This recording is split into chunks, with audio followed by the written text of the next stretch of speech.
You had told me about 2 weeks ago that the message to your team was to finish strong. Suffice to say, the results would say that they did. How proud are you of the way that your team battled through after that 3-game losing streak to now end this season the way that they have? I don't know that I could have asked for them to do more, in terms of just their growth and their development. And are there still tons of things I'd love to see them do better? And, we're going to get right back at it tomorrow in practice. Sure.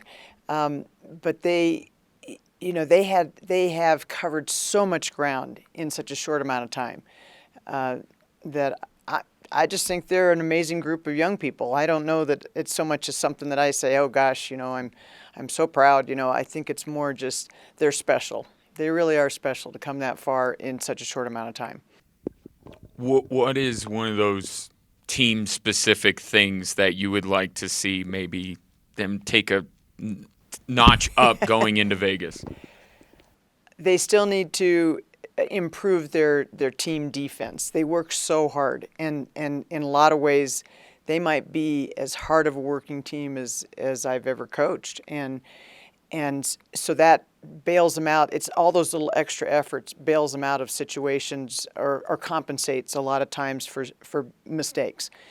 And if we can just bring some of those mistakes down, maybe make a 10-20% improvement in the areas that have been challenges for us all year.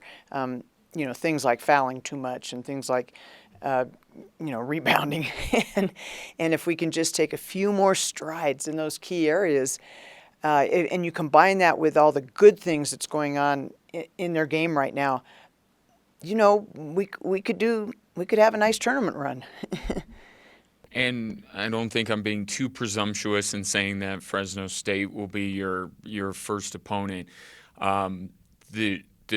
Their ability to shoot extremely well to start games in your two matchups and in the slow starts you guys have had shooting the basketball seems to be a common thread between these two games. But when you look at Fresno State in those matchups, what do you think is going to be paramount to getting off to a better start? Yeah, it's kind of both those games were sort of funny games. I don't know how else to describe them. The first time we played them right after Christmas break on the road, and we were really struggling offensively at that time.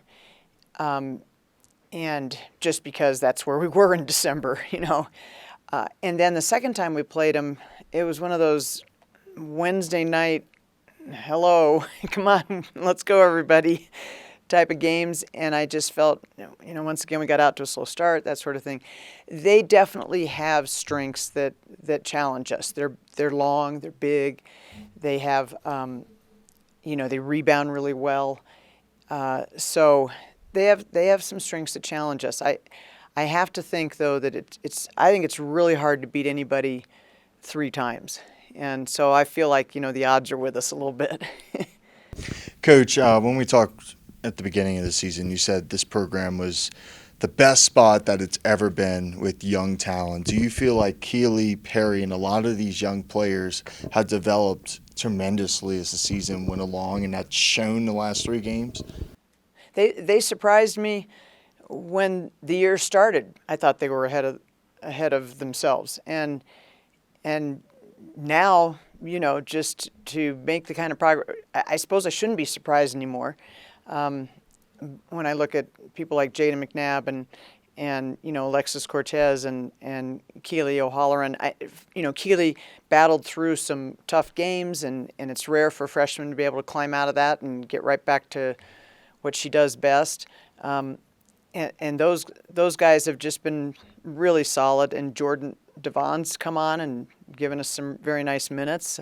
So those are 4 freshmen that are impacting what's happening for us, and that's why I'm a little, I'm pretty forgiving of the things that they still have to learn. And typically when something kind of breaks down a little bit defensively, there's a freshman or 2 in the middle of it, and that's just all part of the growth. But they're amazing. They're amazing how they can go out there night after night after night, play their tails off, I thought one of the most impressive things about the way they handled the Boise State game was that some of their best efforts, either defensively or offensively, came, and this goes for the whole team, not just the freshmen, came after we had done something bad.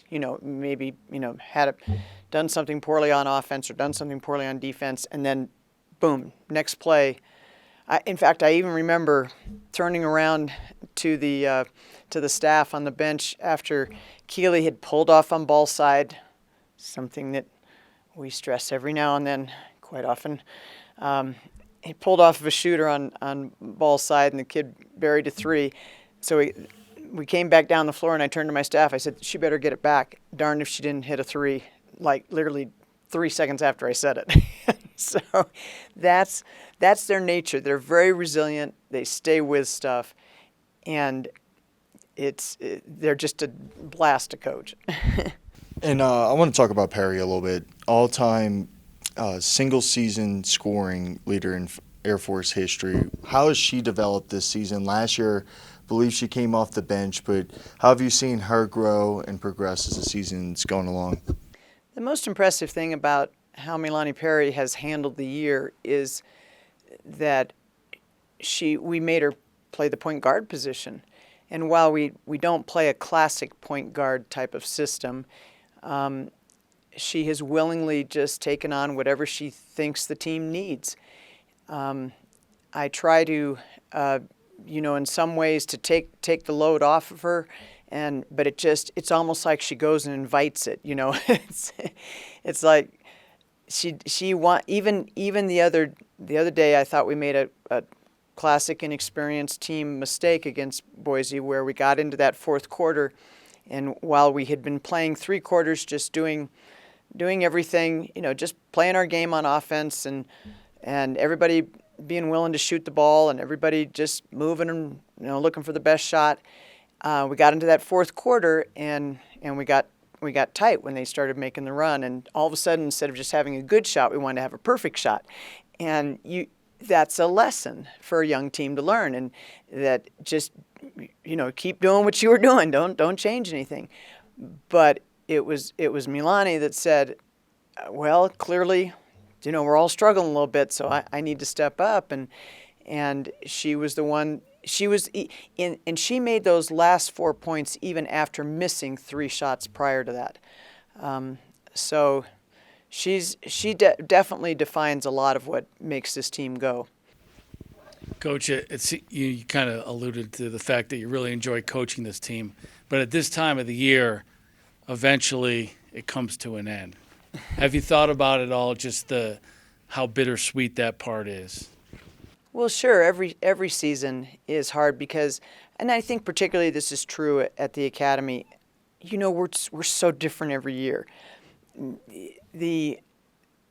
Every year you step out there and you go, well, gosh, who's going to be out there on the first day, and how are we going to get it done this year? And while we stay with a similar theme because they're outstanding young women, they're willing to work hard, they're very coachable, and so it's easy to just build on those characteristics being there pretty consistently.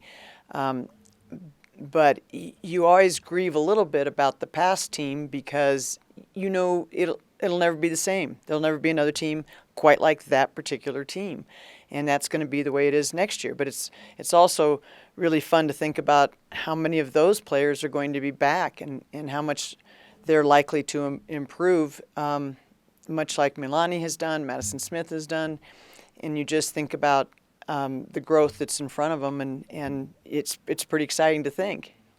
You're in a little bit of a different situation heading into the tournament than in years past. You've won 3 in a row. You won a close game this weekend. Is there a different approach to the tournament this week for you from a coaching standpoint? Rather than kind of boosting morale, you already have that, and now you can take the next step. Do you see what I'm getting at? Yeah, well, I think 2 years ago, that really good team that we had was much the same in that really on a high, going into the tournament, feeling pretty darn good about ourselves. And what's different is this is the first time, gosh, since I'm pretty sure since I've been here that we've had our midweek bye the week before the tournament. so they had today off. I don't remember when we've had that luxury. So it'll be interesting to see if having a little more time. I think with all these freshmen, I think it's going to benefit us. There's always a little bit of a trade-off. You get rested, you get a chance to put in a few new wrinkles, which we hope to do. But at the same time, you also, there's that competitive edge that comes from just being out there, just competing twice a week, that you worry about losing a little bit, that you forget about how you got to be throwing the elbows and mixing it up and all that, because you don't tend to do that at the same intensity level in practice. And I was just curious what your thoughts are on just Caitlin Clark and everything she's accomplished. Well, I've said before, and I've heard other people try to talk about other past players, and one of the most wonderful things about my career is that I was pretty much there at the beginning. I was pretty much there at the beginning, and I'm here now, and I've coached against Cheryl Miller. I've coached against, I've never played against Caitlin Clark. I've certainly watched her a lot more, thanks to how much more women's basketball is on television than it used to be. But in my opinion, she's the best that's ever played the game. I think she impacts the game more than any player that I have ever seen in the women's game. So she gets my vote for the best ever. She's a really good passer too. No, she can do it all. Yeah, she just impacts the game. You can impact the game a lot more from the guard position, and that's what she does. I mean, scoring, assists, rebounds, you name it. There isn't anything she doesn't. She's amazing. I think and she's great for the game. So I'm really happy to see her getting the attention she's getting.